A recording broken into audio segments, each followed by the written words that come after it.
Steve Elliott here with another painting in ArtRage. I'll begin with a sketch based on 3 photographs which you can see are based on the reference photos that I'm using in ArtRage. I sketch out the drawing and then I lock that layer because, as you probably know if you've been watching my other videos, I do tend to paint on the wrong layers if I don't lock them.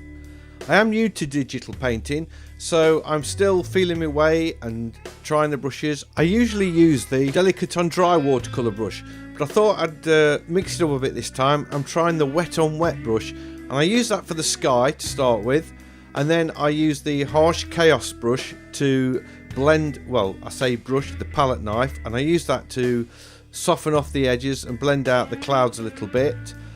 And then I also try that on the bushes, but I quickly revert back to the Delicate on Dry brush and I stick with that for the rest of the painting. If you're wondering how I came up with the palette that I'm using for this painting, I do know a reasonable amount about colour theory, but I thought because I'm working digital, I thought I would try something different. So I looked for a reference of Monet and I found a landscape of his that I liked, and I imported that into ArtRage, and I used the colour picker to select colours from that painting to produce a nice balanced palette, and that's what I'm using here. I'm going to make a video of how to do this because it seems to me if your colour theory isn't that strong, it's quite a good way to get a nice balanced palette to work with on a painting, and if you stick within that palette you shouldn't go too far wrong. You'll notice here that I'm totally disregarding the colour of the tent, which is quite a strong green, and painting it a grey blue. And I would encourage anybody not to stick with the colours of nature or what you see in front of you, but work within your limited palette to produce a balanced effect over the whole of the painting. I'm quite happy using the eraser in ArtRage because if I was working on a traditional watercolour or conventional watercolour, I would be using a damp brush to soften up the paint and lift it out with a tissue. Same thing really, just a little bit easier.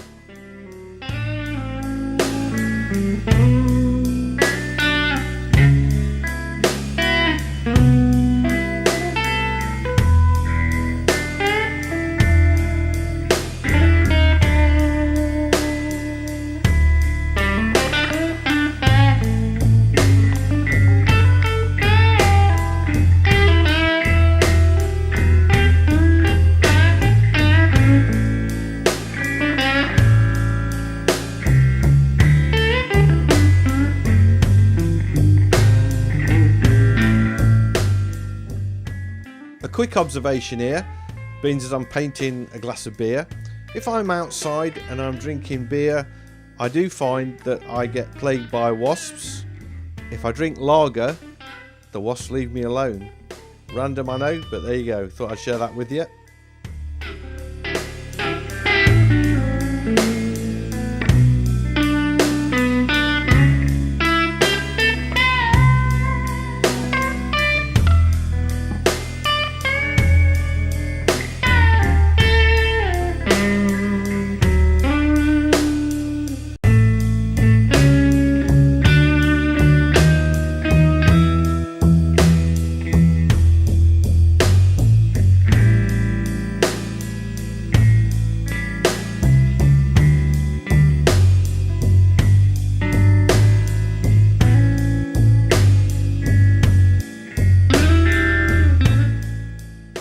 As I'm working through the painting, I'm continually thinking where the light source is coming from.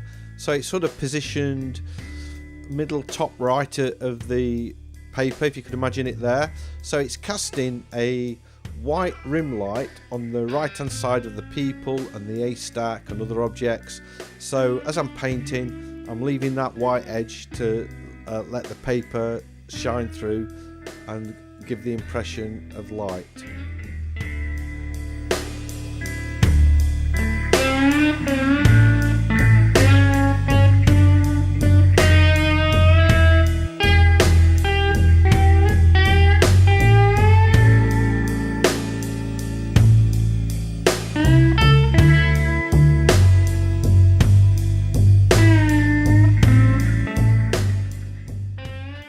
As always, I'm not worrying about detail, and in this dress, although it was covered in skulls and roses, I've just splashed on a little bit of red and left some white space to give the impression of a pattern, but I'm not worried about the detail of that pattern. I'll just let your imagination fill that detail in.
As you can see, I made several attempts at these bushes and keep erasing them. I'm not sure if I would get away with that if I was painting a traditional painting.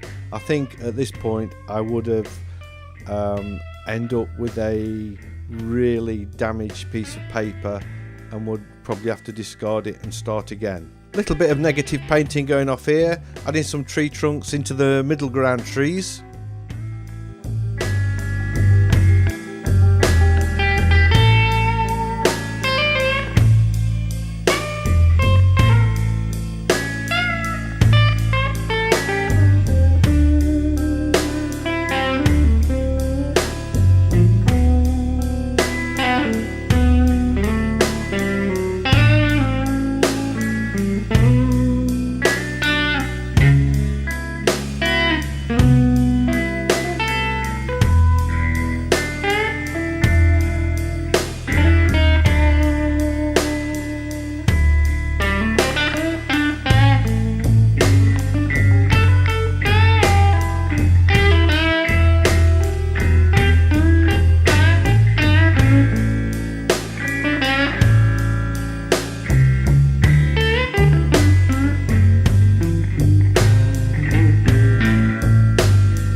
Right, at this point I'm starting to fiddle and I'm putting detail into the haystack and other areas of the painting, into the lady's shoes. Far more detail than what I'm usually going to be putting into a painting. So at this point I'm sort of losing my way a little bit and I'm persevering with the painting.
Right now I'm feeling a little bit desperate. I've got no idea where I'm going with this painting. I've lost it. I'm thinking of discarding it and calling it a day. I think, you know what, put your brushes down, put your stylus down, Steve. Go to bed, get some sleep, look at it tomorrow with fresh eyes and see what we come up with. So it's the next day. I've come up with a solution. It's a little bit drastic. I am going to erase all of the foreground. If I was doing a traditional painting, I've done this many times. I would stick the painting stuck on a piece of board as the paper's been stretched. I would put the board in the bath. I would get the shower head and I would wash off or apply water to the bottom half of the painting where the field is and scrub it out with a brush, trying not to damage the paper. I've done that so many times. Well, this is pretty much exactly the same thing, and when I've removed all of the white, I just soften off the edges. I'm going to create a new layer and start painting in the foreground again. And we're back on track.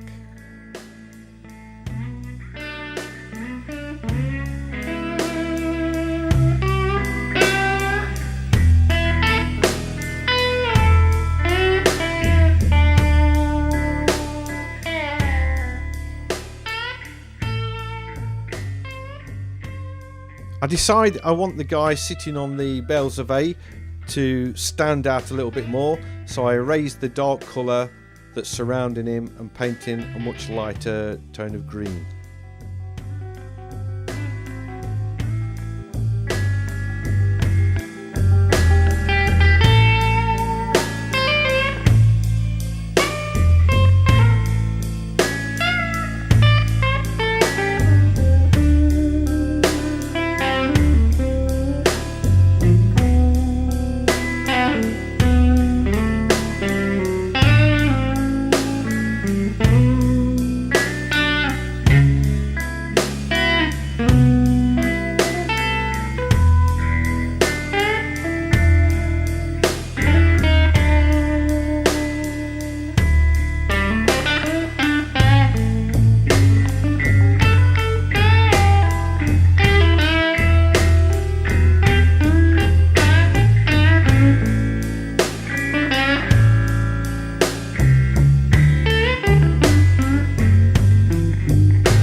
seem to be doing this a lot in my watercolours lately, and that is I'm painting a warm shadow over key areas of the painting to add a lot more depth and the impression of light into the painting.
Thanks for watching this video. I hope you've enjoyed it.